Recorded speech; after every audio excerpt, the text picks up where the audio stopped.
We're going to walk you through the installation of the J&L oil separator for your 3.5 liter naturally aspirated transit van. Including the J&L kit is a fully assembled oil separator with the quick connect fittings, a mounting bracket, mounting screws, a bolt, a washer. The tools you'll need for installation is a 10mm socket, a ratchet, and a Phillips head screwdriver. Let's get started. Our first step, we need to locate our factory PCV line, which is on the passenger side of the engine.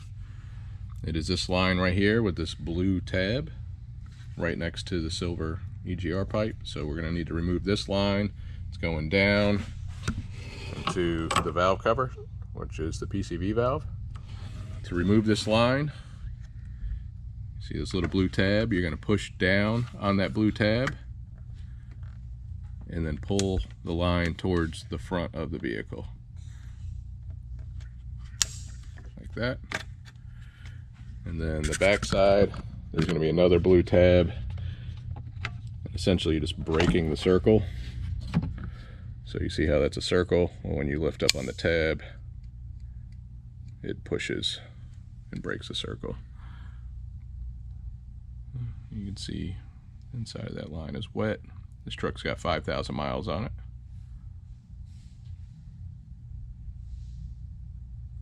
So we're going to start collecting that oil going through that line. Now our mounting location is off of this coolant housing. There's a blind hole. So you got a big blind hole and then a smaller one. This is actually threaded for an M6 bolt. So we're going to be taking advantage of that to mount our bracket. So grab the bolt and the washer that was supplied. Okay, go and feed that through. And then we're also going to feed that through our bracket. And thread it into that blind hole. Do this by hand until you get it snug, and then we'll tighten it up with our ratchet.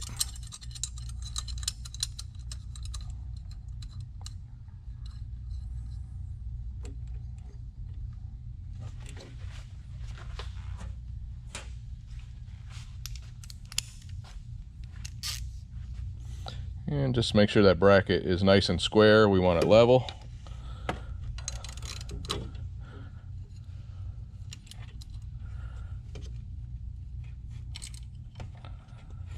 And you can go ahead and tighten that down. Doesn't have to be crazy tight, just enough to grab that bracket, and you shouldn't be able to wiggle it back and forth.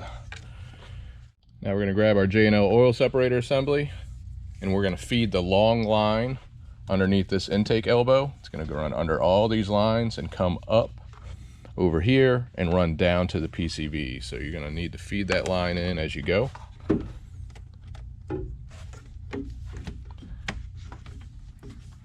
So here's our line. So just grab that slack. I'm not worried about making the connection yet. I just want to get my oil separator into place.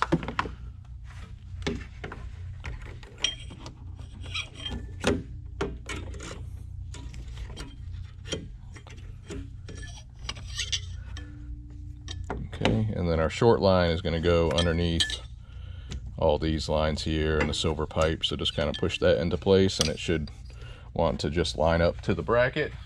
And you're going to use the 2 supplied screws to mount the oil separator to the bracket. So start those by hand too. Make sure you start both screws before you tighten any one of them.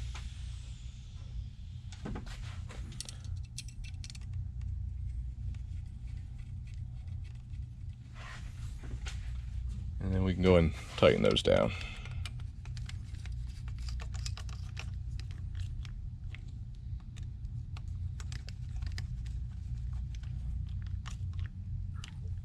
Now our short line, pretty simple. Just going to come up and make this connection.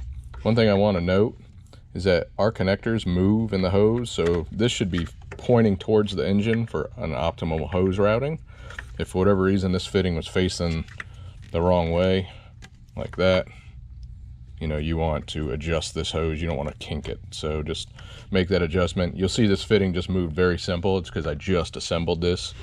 We assemble them with grease, so they should move, but sometimes these things sit in a box for a long time on a shelf, So it might be difficult to break that fitting free initially, but once you break it free, it will spin all the way around. So we're going to get that at an optimum angle, and our connections is simply plug right on. To remove them, you actually push in the large portion of the button. It says push on it. You don't remove these clips.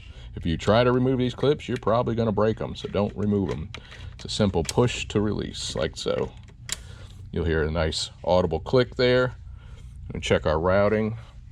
There is a good space between this hose and this metal pipe here by design. So that's nice and connected.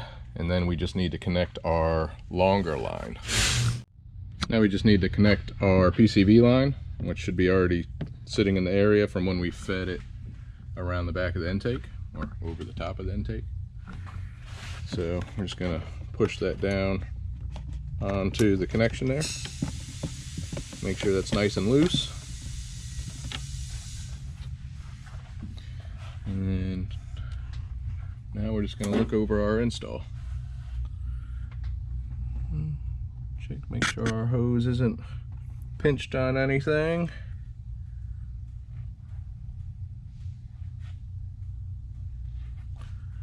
Everything looks good. Now what we recommend is that you drive the vehicle for 500 to 1,000 miles and check your oil separator. This oil separator holds 3 ounces in its default form here. Average collection on most Ford V6 vehicles that we've experienced is maybe about 1 ounce or so every 1,000 miles, sometimes a little more, sometimes a little less. So keep an eye on it, check it at 1,000. That'll give you an idea of how much yours is collecting. Keep in mind in winter months and people that live in cold climates, say you're in the Midwest or Northeast or Canada, something like that, when it is colder out, especially given the location of this oil separator is going to get blasted with cold air while you're driving, and it's got very hot air running through it. So you're going to get some condensation that builds up in these oil separators, where you'll just have to empty them more frequently in the colder months. So just be sure to keep an eye on that. A lot of times when you check it, the contaminants in the can will look like chocolate milk, but that's pretty normal. That's just the water mixing with the oil that's in the can. So completely normal. Don't panic on that. But other than that, not much to it. Pretty simple installation. If you have any questions, give us a call, shoot us an email, and we'll see you on the next one.